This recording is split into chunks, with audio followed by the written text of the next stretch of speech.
All right, and call this meeting of the City Marshall Zoning Board of Appeals to order. I'll take roll call. Chair Fisher Short, Here.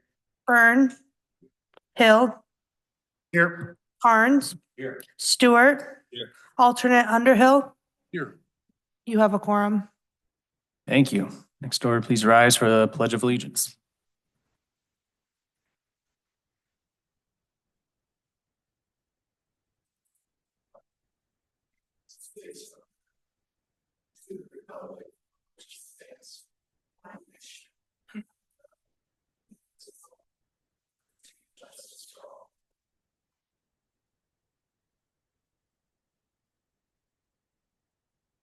Thank you. Next item, approval of tonight's agenda. I understand there's a comment from city. Prior to that, I also want to note, it looks like in the agenda, there's a note here that items can be added or deleted by city council action. I just want to clarify that that can be by board action. So we don't want to flag that. So whenever, city. Thank you. Prior to this meeting, the city was notified that appeal number 25.01, the 211 and 213 East Michigan Avenue use variance for first floor residential has been removed from the agenda tonight. They're asking for that to not be addressed tonight.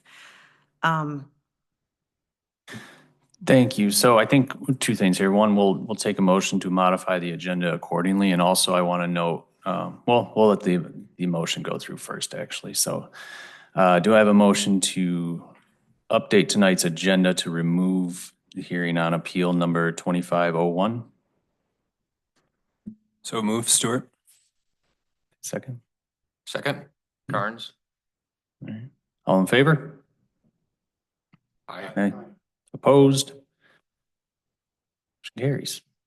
Thank you. I will note for those of you here who were hoping to comment on that item, there would be a time during the meeting to comment on agenda items. So although that item is no longer on the agenda, there is a comment period later in the meeting following the appeals that we will still hear this evening on non-agenda items. So if you'd still like to stay and comment on that use variance for the first floor residential, again, despite it not being on the agenda, you're still welcome to stay and do so. So, okay.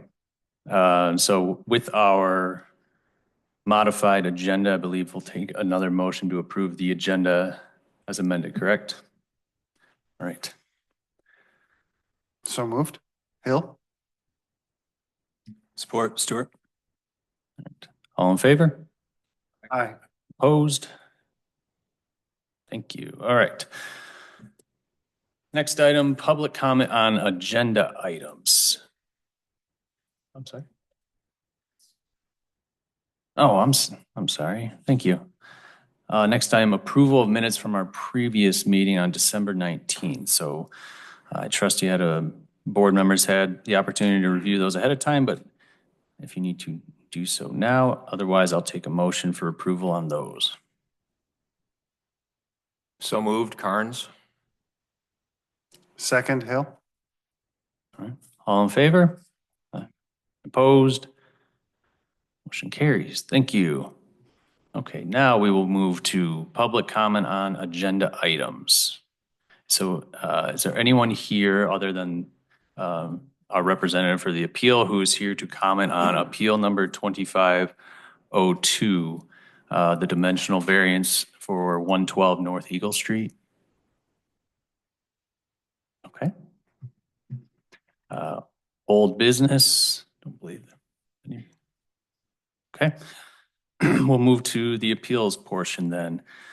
First, appeal number 2502 for 112 North Eagle Street, seeking a dimensional variance. City, are you speaking first on this? Okay. Yeah, I can explain. So we received signage application for 2 signs to be installed at the new venue, 1909 at the 112 North Eagle Street location. so there's, two signs that we're talking about. The front sign, is, and I'm sorry. 12, okay, I forgot to write down the number.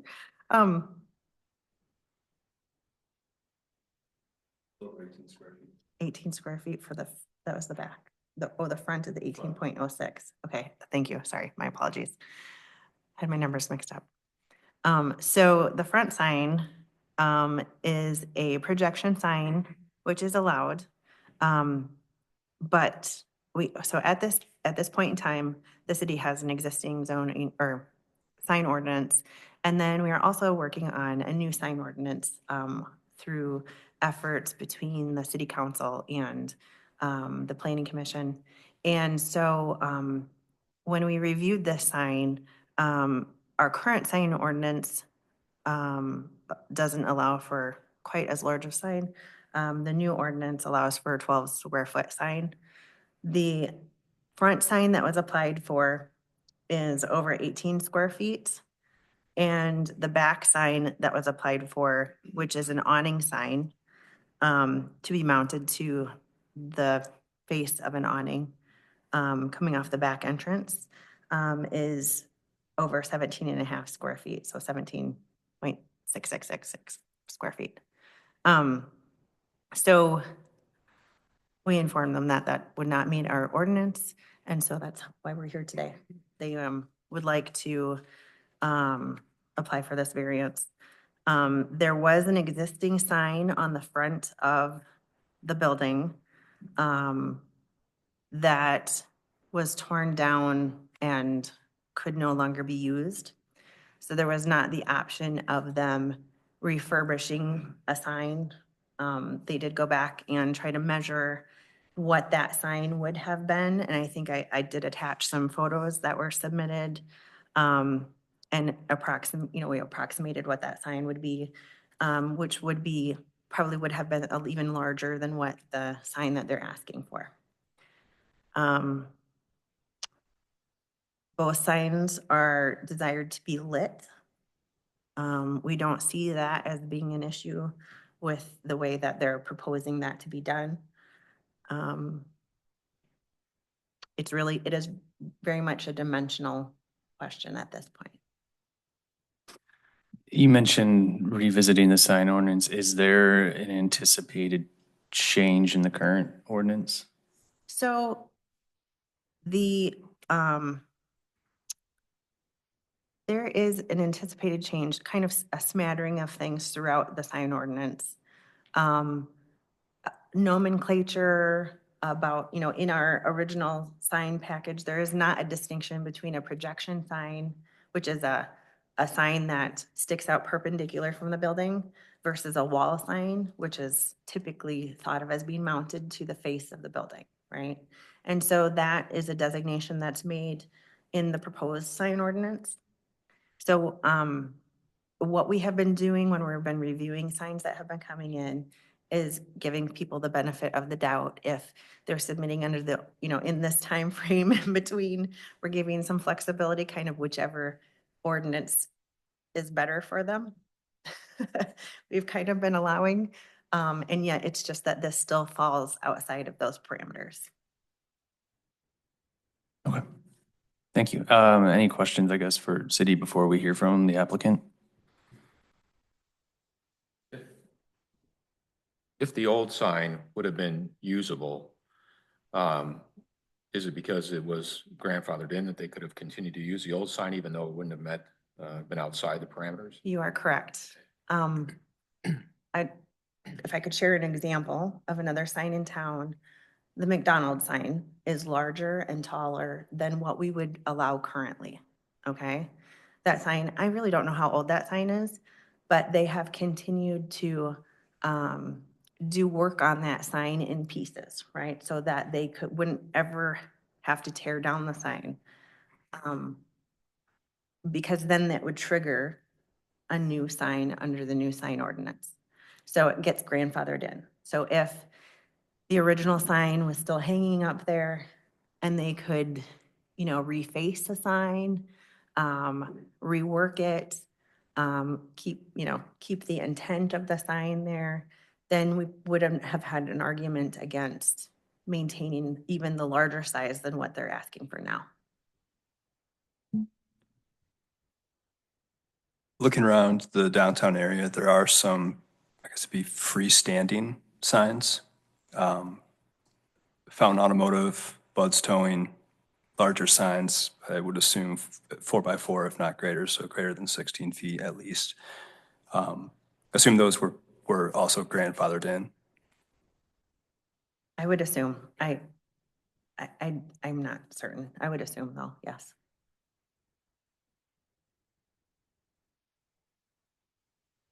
Okay. Do we have the applicant or a representative on behalf of the applicant who would like to speak?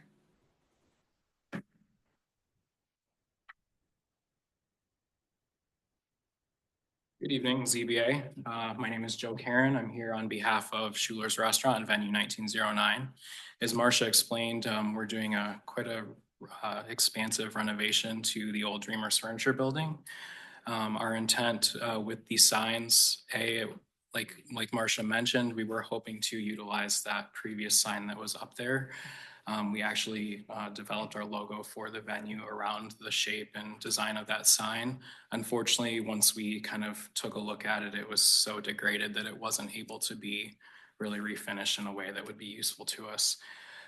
So we would like to do something, slightly smaller than what was up there.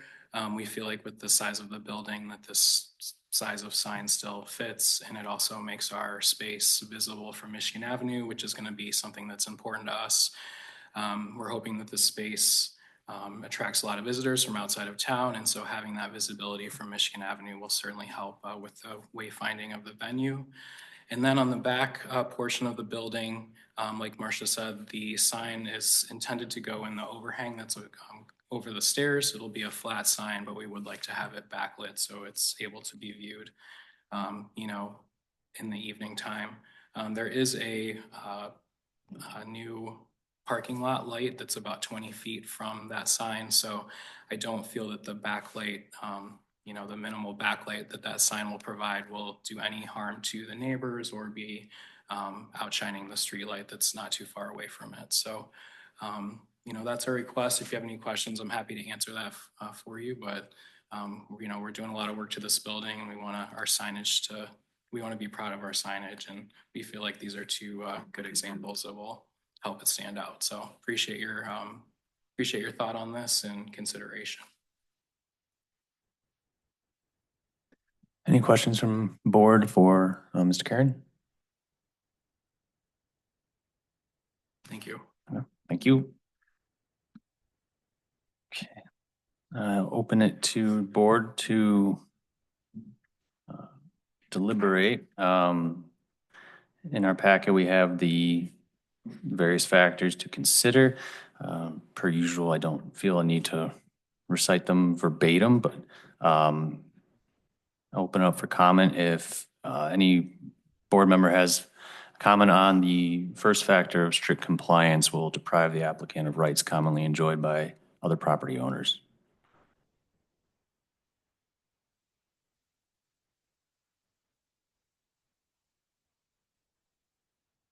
Okay. Let's open it up, John. Yeah, go ahead. Yeah, so strict compliance would allow the pending on the rights of the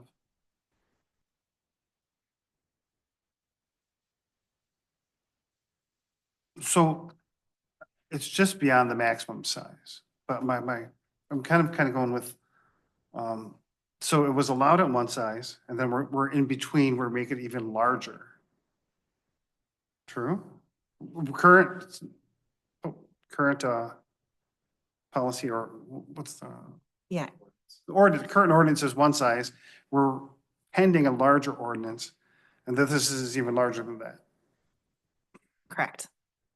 Yep. And so last time I think we approved a sign variance, it was because it was within the newly planned sizes. As I recall, it was also for Schuler's for the back of the hotel. Yeah, I don't recall the specifics on that, but do we have as far as the dimensions go, what the new number under the ordinance is, I recognize it's not final. But Yeah, the new dimension or the new square footage, I think, is 12 square feet. that's the new, It's the new, okay. yeah. So the front, like we said, the difference is between 12 square feet and 18.06 square feet. So it's interesting because when you start doing curved signs, right, you have to measure from the extents of the sign. So, you know, there's not as much surface area as if that was a big rectangle up there, right? But that's just how the dimensions are taken or from the extents. Yeah, the true area of the sign is approximately 14 square feet. However, as the sign ordinance is written, it isn't the true area. It is the rectangle or square space that it occupies.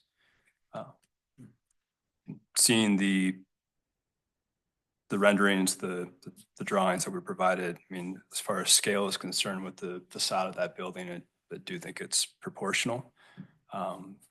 So from a design perspective, yes, looks great. From an ordinance perspective, no, not compliant.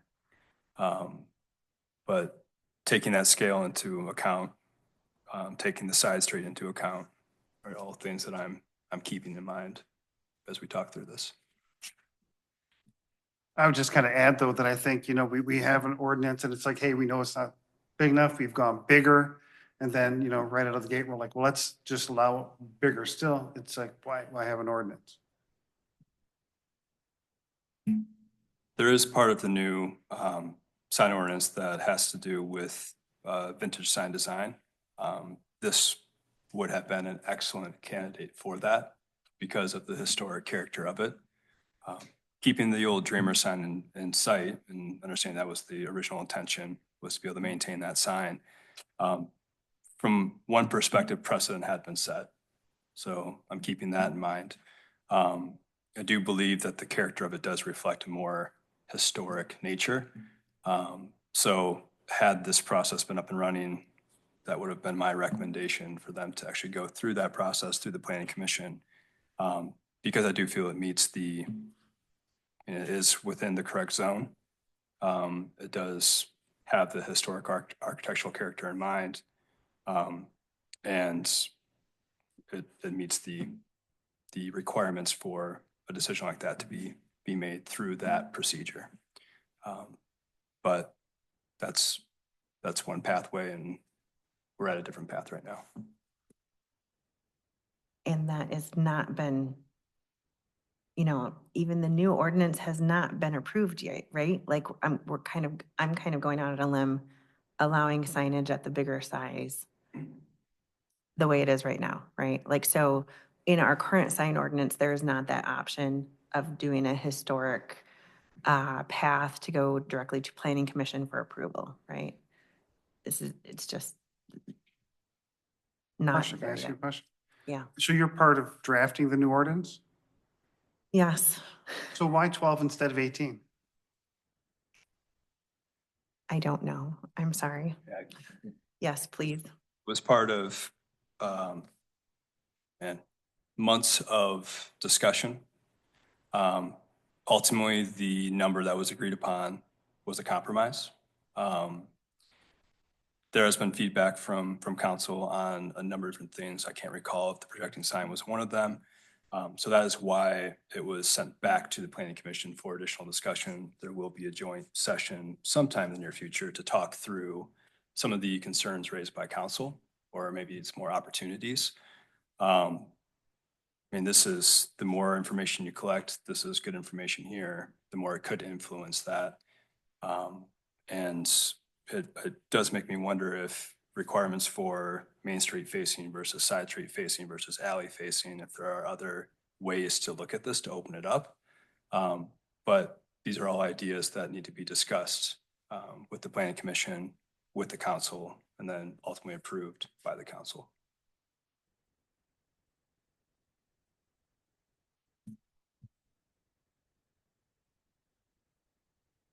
I'll be honest, I kind of struggle with the whole fact of, like you said, a consensus was reached among the city planners. And, it's an increase over what we have. I'd be a little reluctant to just say, I just don't care what they say. And I don't care the consensus they came to, for whatever reasons they did, and just say, do it.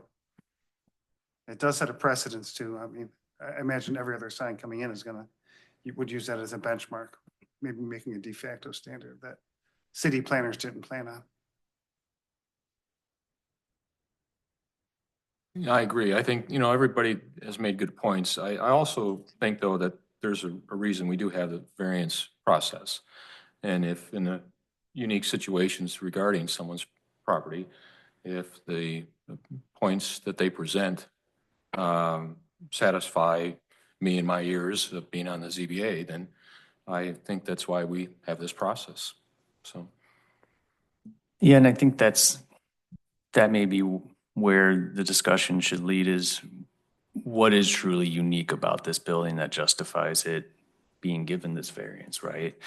To your point, if we approve this, any other downtown building comes in seeking a slightly larger sign, how do we in good faith say no when we approve requests like this? And so I'd be curious if anyone has further comment on that. My view, other than perhaps this location being off the road and there's a desire to have visibility out to Michigan, I don't see anything particularly unique here that wouldn't be present with other downtown locations. On my end, I think it's taking such a bleak property too, and making it what they have done and what they will do with it takes a different thought. I think I'm with Jeff too. It's like this CBA is for this reason, to come up with something that if it doesn't fit into our ordinances, we can make a decision. I think with the amount of work and everything they've done to that building, because that building was falling apart and gonna be gone, they didn't do this. So it fits everything. It looks like the old Dreamers sign. The back is fine too. I think it's something that if we take it and understanding that if anything else going forward comes out of our parameters, then they'll bring it here and we can discuss again. But I don't think anyone's made the investment that they are doing right now to that building in town, so. Another thing I'm taking into account is proximity to other buildings, the street it's on, safety as a key one. I mean, it's distance from grade to the bottom of the sign, and 8 feet is the minimum. It's well above that.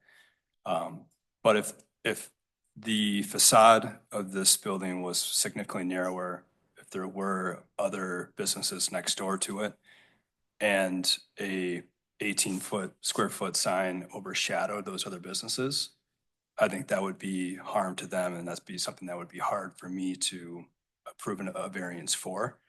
So because the space is there, because I don't see it impacting the dentist office across the street, next to the dentist office, smaller businesses just south of there. And for the back parking lot, same thing. Again, if we were to overshadow another business, I think that would be unfair, probably from an economic perspective, even if a business can't afford that kind of sign. Plus, I don't want billboards up downtown, like who can be bigger. But that is something I've also been taking into account as I think through where I stand on this. So I want to share that. Yeah, I won't speak for the entire board, but I trust we're all in agreement that granting this would not cause necessarily any significant adverse impacts to the adjacent properties, right? Or as you mentioned, safety. It's really more so, I'm looking at the 6 criteria here, where if we, fail to grant the variance, will include substantially more than a mere inconvenience or an inability to attain a higher financial return. And again, that's where I go back to. I understand the significant investment here. But again, are we setting a precedent where if you spend money, then you may skirt the rules?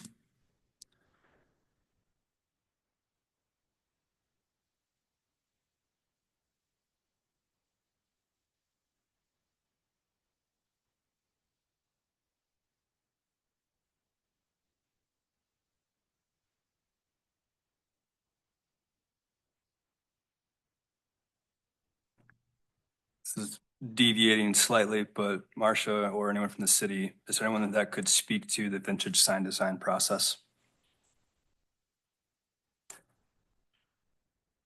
Sorry to ask. I'm sorry, I just was not involved in that process, but you're talking about the new sign ordinance vintage sign review process, right? Yeah, So my understanding is that if there was a, you know, maybe there's somebody's trying to replicate an old sign, right? Or you know, a lot of signs you're not really gonna match an original, right? Like it's a new sign, but it's, you know, with the intent of looking like an old sign, or maybe it looking like the original sign. And, you know, with your new logo on it or your new name or whatever, right? I think that's the intent, but I'm honestly not familiar with it well enough. And it is a different process, right? So instead of coming to ZBA for a variance, right, it would go through the planning commission to see if that aesthetic and historical impact of that sign, you know, like the look and feel of the sign correlates with the historical look and feel of the building that it would be associated with. I'm believing that's the intent of where that avenue comes from. Yeah, and that's the kind of the tension I'm feeling right now, and that for future projecting signs that exceed the noted square footage or any of the criteria, depending on the design and the vintage character, that business owner would have that pathway to take, and that they would be given that opportunity. And I think that is important because I do think signs like this and others, even the little one at Serendipity, does add character to the downtown space. And that's in part what I don't know if it's personally or what it is I'm after, just because I do think it makes this community a more desirable place to live and visit. So that's, I'm wrestling with that right now. Can I ask how close that vintage process might be to fruition? Technically, if we're basing decision-making off of this draft sign ordinance, it is in process. And I'm happy to read it if it's of any value, because I have it in front of me, but I don't know what's permitted. Well, and I would just say that, so again, we were just referencing the future one for sizing, right? Like we were trying to give the benefit of the doubt as much as we could for the signs that were coming in, right? That was, you know, we weren't really trying to implement any new processes, but, you know, again, I think the intent is that there is a joint meeting with the city council and planning commission. I think that we're trying to do that maybe in February. But again, that might take, you know, a joint meeting work session, right? And then if that's another month or two of, you know, back and forth before we realize what that really is, and then getting through the approval process. So, I mean, it could be, I don't know, it could be 6 months before we really see that implemented in a full scale, right? And I'm not sure that if we were to go to planning commission or city council right now and say, hey, can we start implementing these other policies? You know, I'm kind of giving people the benefit of the doubt at a risk here, right? By sort of allowing some larger signs if they, you know, if that's what is coming, right? But by recommending, I mean, they could wait, right? Like we could say, they could wait and see when this is implemented if there was a different process to approach this by. But I don't know if we can say like that that's going to be really soon, right? Yeah, I think for the purposes here, I think it wise that we consider the request on its face for the variance sought without consideration to, I guess, hypothetical paths that may present themselves in the future, right? We don't know for certain that ordinance will come to fruition. We don't know for certain the vintage sign ordinance will come to fruition. So I think we'd be doing the applicant and ourselves a disservice by factoring that into our determination of whether they should be granted this variance. Don't actually agree. I think that if the city is working on a process and they've made progress and they have a direction that they've communicated to us, that's worth considering. You know, because hey, you know, I don't want to say that you're only allowed to wear size 6 shoes, but I know tomorrow we're going to allow size 10 shoes. Right. I So, think mean, the question it's is, consideration. right. And I think the question is, we don't know, to stay in that analogy, that the size 10 is coming. But fair point. In the interest of, I guess, seeing where we are in the discussion, I would just ask, are any members of the board undecided still at this point?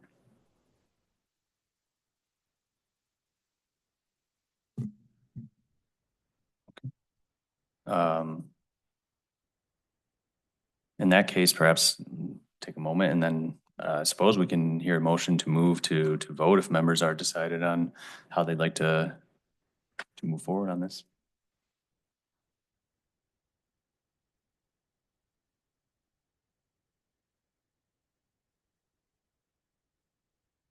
Just quick question for clarification. We are voting on the two signs together or individually?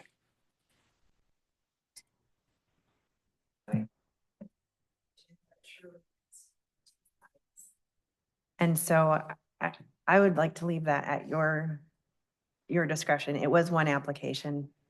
Okay, I think I can do this without prying into how members intend to vote.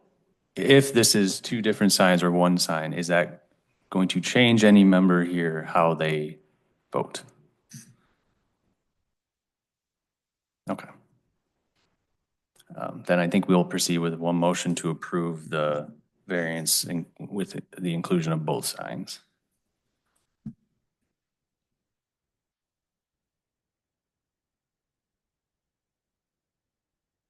So move, Stewart. Second, Hill? Thank you. I believe this will be a roll call vote. Chair Fisher Short, No. Hill, Carnes, Yes. Stewart, Yes. Byrne. Yes.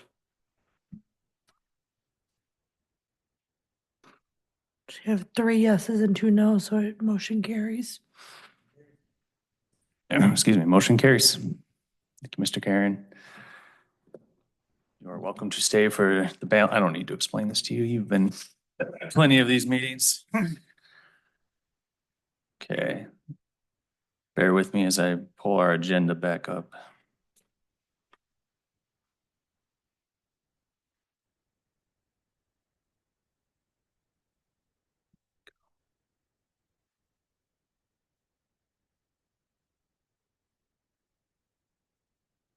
Now is the public comment on non-agenda items. I'll just read here. If you are intending to address the board, please give your name and address when you approach the podium. You'll be limited to speaking for a maximum of 5 minutes. And again, this is to address non-agenda items. So if that now includes the first floor use variance the use variance for first floor residential that was originally on tonight's agenda.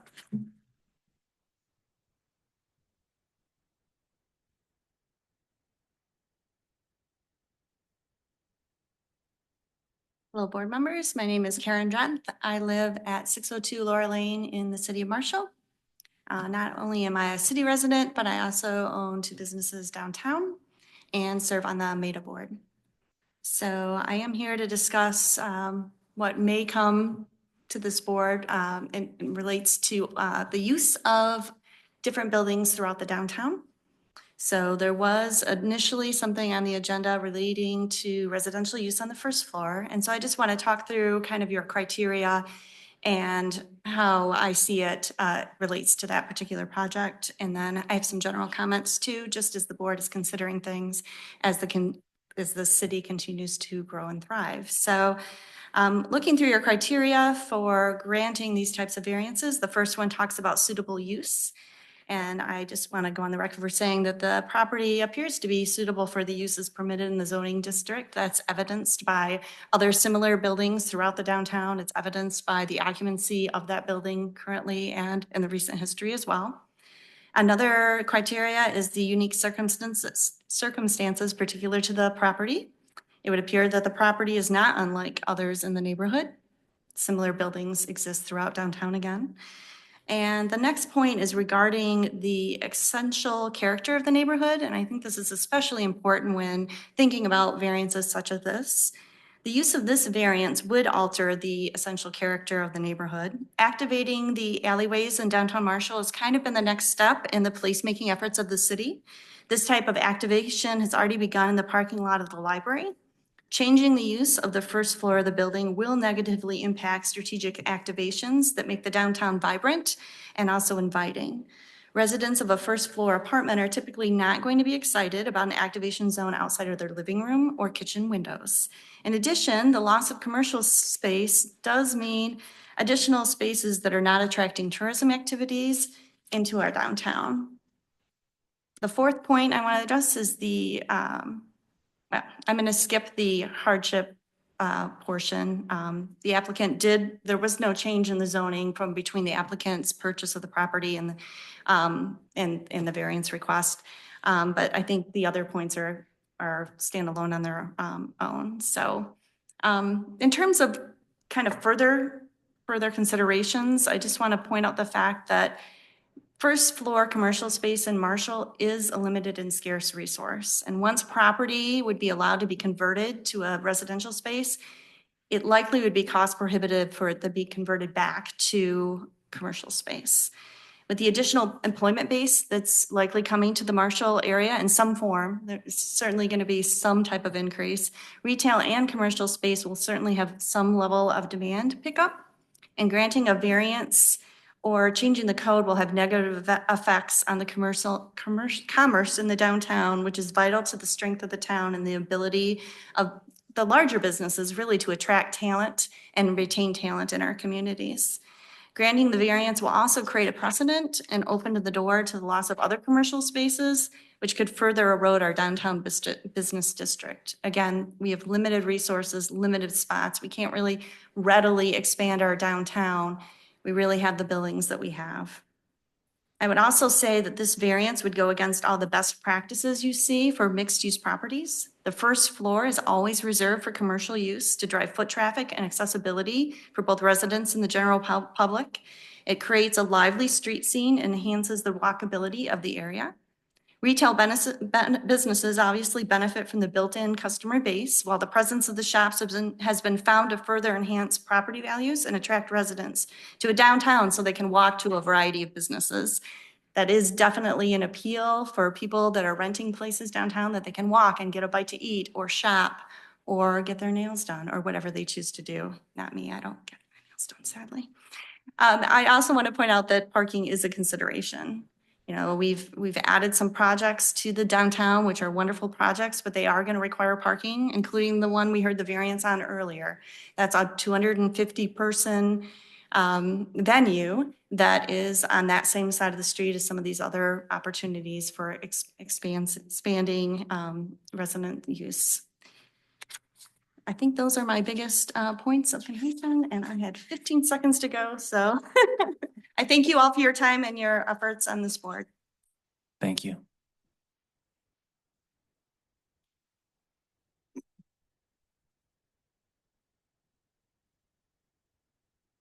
So I do see a lot of familiar faces here. I'm Mike Lowndes. I live at 223.5 East Michigan Avenue. I own the Bogart Theater as well as Paw Fitters and Trailblazers. I am a landlord. I have 2 apartments above my Paw Fitters and Trailblazers building. I do live above my Bogart building. I have skin in the game. Excuse me, I ain't talking off notes. I talk off the cuff and I talk from the heart. So the reason you guys are on this board is volunteer. It's because you guys care about the community. The reason I'm here, I care about the community. So what I am going to propose is if this ever did go through, it would be devastating. Lord knows I could make much more money by doing a variance and saying so-and-so got to do this down the road. Now I'd like to turn my auditoriums into 7, 8, 9 apartments and make much more money than I do now. Is that good for the community? No. It'd be bad for the community. It set a bad precedent. Everyone would move on greed as opposed to what's best for the community. Tourism. We need to, make people want to come to this town. We're just starting to see everything move down towards the Bogart. Boca Music opened up in the last couple of years. We got Pasta Bella just opened up. We're starting to see that with our thriving community and our tourism that we've established over a long period of time, we're on the right path. What we're starting to see is that stuff starting to crawl down there for years. I've been doing this since I was 11 years old. So I've been at that movie theater. I've seen the ups and downs. I know for a fact that we're going in the right direction, and to make any proposal like this and allow it would be moving in the wrong direction, and it might take a while, but it will erode us. It will. So I'd just like you guys to think that through. And I just think this is a really important decision downtown. I don't get involved in these things very often, but this is one that struck me. And I'm doing this, like I say, I'm doing this because I think this is best for the community. It's not best for me. Because like I say, I got 2 of the biggest buildings. I could jump on this one real quick and say, I want to build apartments too. Let's make some money. But that's not what this is about. This is about trying to make Marshall the best community we have. We have 4 blocks downtown of retail businesses or downtown buildings. We're not building more of them, as Karen said. And it's important that we keep those buildings. I'm sure when they wrote the original ordinance, they thought this through very carefully. So it's important that we keep it the way it is. If people want to live on the upstairs, that's been a great addition downtown. Made these buildings viable. If we notice, most of these buildings are in much better shape now than they were, 10, 15, 20 years ago. And it's because these landlords can actually make money doing what they're doing. So I don't see the financial burden that he's claiming in this. We all have that. Come on. If I got to replace a roof, it's complicated. It's expensive. I'm probably borrowing for it. I don't have the money in pocket. We all feel that kind of impact. But, to sit there and say, I just bought a building and now I've got this burden upon me. Well, this is something that should have been thought through in the buying process, right? I've had to buy buildings and I had to think about how do I pay for this building as is, right? Do I do this? Do I do that? But it has to be within the ordinance. I can't ask for, buy a building and say, hey, I got all this investment now. Will you guys be wanting to do this for me so that I can make money? I don't think that's fair to the current owners, and I definitely think it's moving in the wrong direction. So I appreciate you guys' time. I do have a letter from one of the other business owners in town. I'd just like to leave you guys and see, I talk to a lot of people. Most of them feel the same way. Office building owners, retail shops, everything. Most of us feel the same way on this. There may be a few others, but most people believe that we touch that, we're opening a can of worms we can't close. So thank you for your time, guys. Thank you.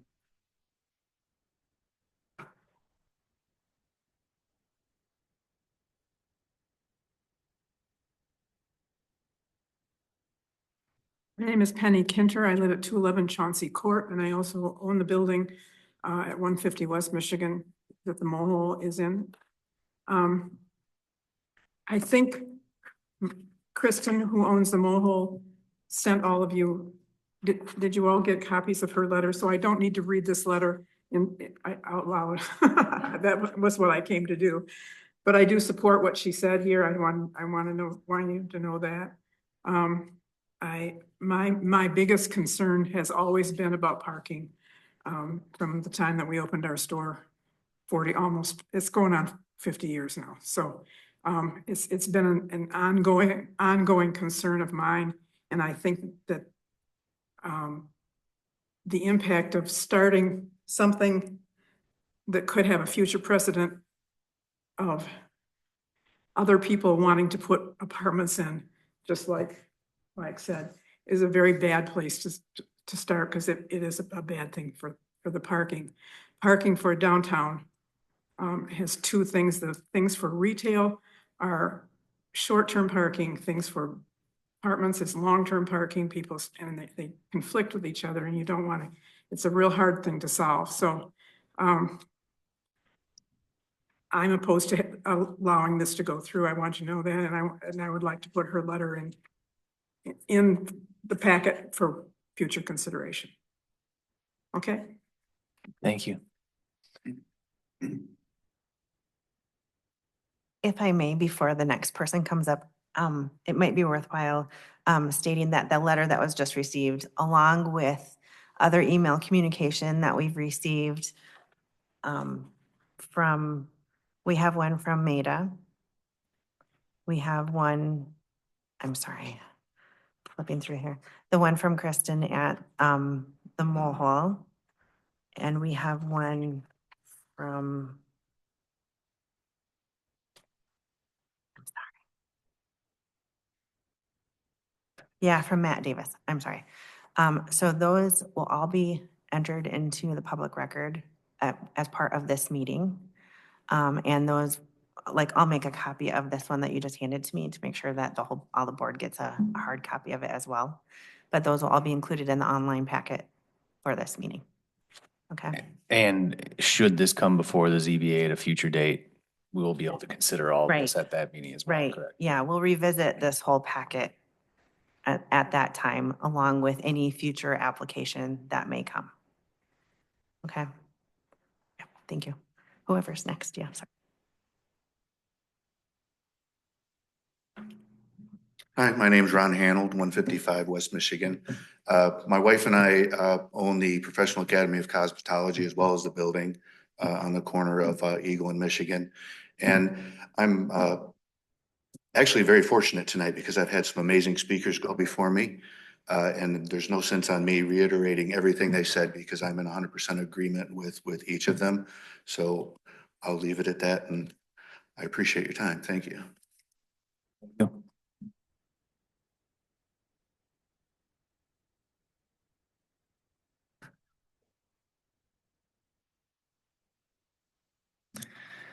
Okay. I believe that's our last public comment for the evening. Next item on the agenda, any board reports? I believe we're pending any reports at this time. Okay. That meeting is adjourned.